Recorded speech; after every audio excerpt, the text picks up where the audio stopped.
ये सब कुछ को कंट्रोल करना चाहते थे, नियंत्रित करना चाहते थे, दुनिया भर की सरकारों को हेल्थ केयर के माध्यम से कंट्रोल करना चाहते थे और निशाने पर मोदी था।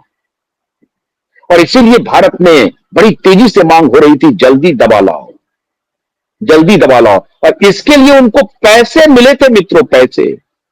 मैंने कल भी आपको बताया, राजीव गांधी फाउंडेशन को, Bill Gates and Melinda Gates foundation से 118 करोड़ रुपए मिले हुए हैं, 118 करोड़। शरद पवार के परिवार को हजारों करोड़ रुपया सीरम इंस्टीट्यूट से मिला हुआ है, और सीरम इंस्टीट्यूट में स्टेक है बिल गेट्स का। भारत बायोटेक में स्टेक था बिल गेट्स का। जब तक हमारे प्रधानमंत्री इन सब बातों को समझ पाते, बहुत विलंब हुआ था, क्योंकि आप तैयार नहीं थे इन सब चीजों के लिए। और इस सब के पीछे ब्यूरोक्रेट्स हुआ करते थे। अंदर ही बैठा हुआ था मोदी की तख्ता पलट की प्लानिंग लेकर के, मोदी का लोग बनकर के मोदी के साथ बैठा हुआ था। मोदी वस्तु स्थिति को समझ गए, मोदी ने उनके मंसूबे पर पानी फेर दिया।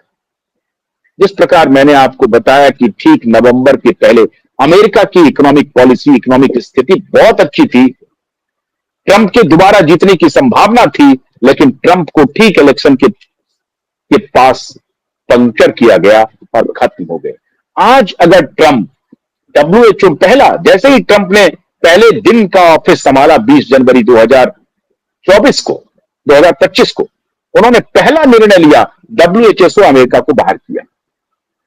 और चूंकि उस वक्त भारत की सरकार थोड़ी बहुत इन माफियाओं के इसको समझ नहीं पाई, वो इसलिए अपने को बचा रही थी कि ये माफिया हो सकता है कि हमें टॉपल करने की कोशिश करेगा, हमारे खिलाफ देश में माहौल बनाएगा, तो उसका साथ लेकर के रहा, क्योंकि उन्होंने पूरे मीडिया को खरीद लिया था। मीडिया में रात दिन खबरें आ रही थी, इतने लोग मर जाएंगे, मर जाएंगे, मर जाएंगे। तो इनका इरादा था कि मोदी को घेर लो, चारों तरफ लाशों का ढेर खड़ा करो और फिर मोदी के खिलाफ माहौल बनाओ। क्योंकि 2019 में डिवाइडर इन चीफ से तो बात बनी नहीं। डिवाइडर इन चीफ आर्टिकल्स लिखे जा रहे थे टाइम मैगजीन में, लेकिन थंपिंग मेजॉरिटी से मोदी आ गया। ट्रंप के खिलाफ भी पिछला चुनाव हुआ 2017 का, उसमें पूरा माहौल बना, लेकिन ट्रंप जीत करके आ गए, जिसमें मोदी गए थे और कहा था आज की बार ट्रंप सरकार। तो मोदी और ट्रंप के रिश्ते बड़े अच्छे थे, लेकिन जो 2019-20 में जो थोड़ा बहुत गड़बड़ाया रिश्ता, उसका खामियाजा आज हमें भुगतना पड़ रहा है। और इसको देर एंड सवेर देखिएगा कि मोदी और ट्रंप सॉल्व कर लें, लेकिन रिश्ता उसी वक्त थोड़ा सा खट्टा हो गया था।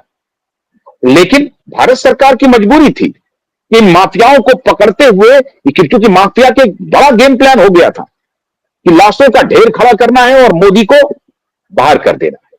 तो मोदी नहीं कर पाया, और उसका अगला, अगर इस चुनाव में आ गया, अगले चुनाव जाते जाते खत्म कर देंगे। और ठीक इस चुनाव के पहले, 2024 के पहले का इनका और टाइमलाइन देखिए। जब ये देखा कि मोदी ने को जो दवा, मतलब वैक्सीन, जो रेमेडी था, रेमेडी के मामले में मोदी को परास्त करना था कि मोदी के पास कोई रेमेडी नहीं है, मोदी के पास कोई प्लानिंग नहीं है, तो बेकार में आ गए हैं, ये तो खत्म है, ये अपनी जनता को बचा नहीं पाएंगे।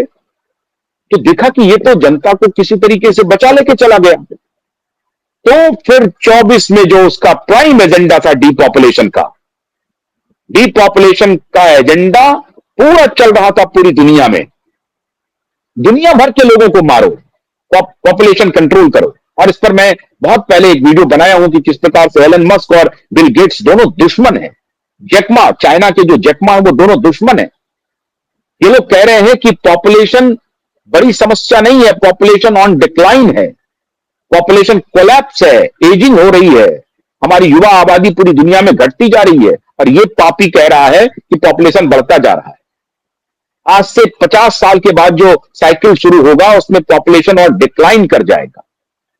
जापान में एजिंग पॉपुलेशन हो रहा है, यूरोप पूरा क्राइसिस में जूझ रहा है, अमेरिका की भी वही स्थिति है। एक एशिया में चाइना और भारत थोड़ा सा सस्टेन कर रहा है, लेकिन इसके बारे में भी एलन मस्क कह रहे हैं कि आने वाले 100 वर्षों में पॉपुलेशन डिक्लाइन करेगा।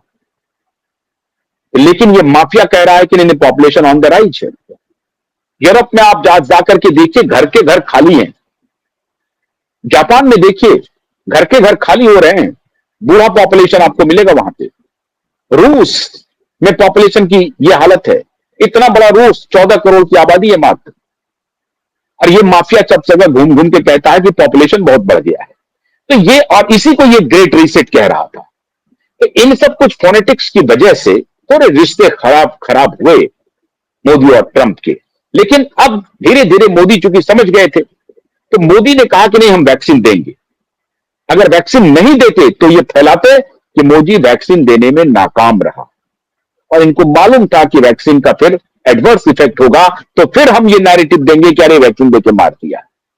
हम लोग हालांकि उस वक्त अलर्ट करते थे हम अपने प्रधानमंत्री को। ठीक मई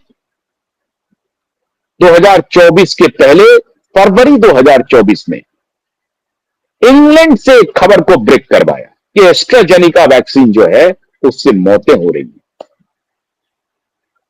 और उसके बाद पूरे माहौल बनाया। जब देखा कि उससे काम नहीं चला तो ये फैला दो। हालांकि वैक्सीन से डेथ हो रहे हैं, ये बात सत्य है, लेकिन बड़ा निशाना क्या था? बड़ा निशाना था मोदी को सत्ता से हटाना और इनका डीपॉपुलेशन का एजेंडा चलाना। 2020 में ही मित्रों मोदी को सत्ता से हटाने की प्लानिंग हो गई थी अलॉन्ग विथ ट्रंप।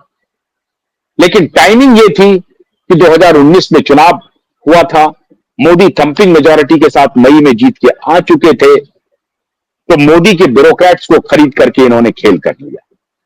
तो सत्ता से मोदी तो नहीं हट पाए, लेकिन उसका इफेक्ट 2024 के चुनाव पर पड़ा और 303 से घट के 240 पर आ गया। एजेंडा इनका तो पहले ही था कि बीच में ही सत्ता से बाहर कर दो, मोदी को हटा दो।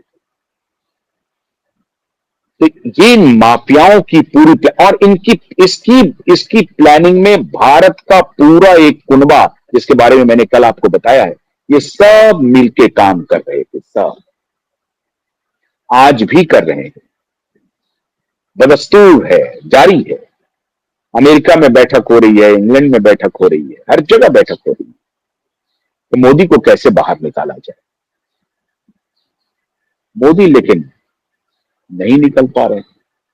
तो 2020 में जिस तरह से मोदी ने प्लानिंग को फेल किया, हम उम्मीद करते हैं आने वाले दिनों में भी मोदी इनकी प्लानिंग को फेल करेंगे। बहुत बहुत शुक्रिया, नमस्कार।